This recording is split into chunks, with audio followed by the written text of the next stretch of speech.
Headlines are telling you that there's an increased risk of breast cancer when you have an IUD. Let's talk about what the study is actually showing. This study used Danish register information to compare a group of women who did not have an IUD to the group of people who did. And what they found when they compared these two groups of patients is that the patients who had an IUD had a slight increased risk of developing breast cancer, about 14 per 10,000 females. But before you go and make your IUD removal appointment, let's talk about what this actually means. First, let's remember that association does not mean causation. So while it may be associated with an increased risk of developing breast cancer, we have not proven that it causes it. Second of all, the risk here is quite low. 14 of 10,000 more patients may develop breast cancer when they use an IUD. When thinking about getting an IUD, you have to weigh the risk and the benefits.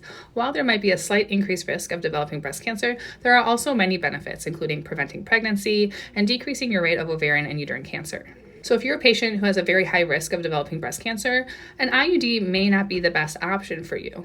But for many other patients, it might be. And this is why you have to individualize how this applies to your own situation.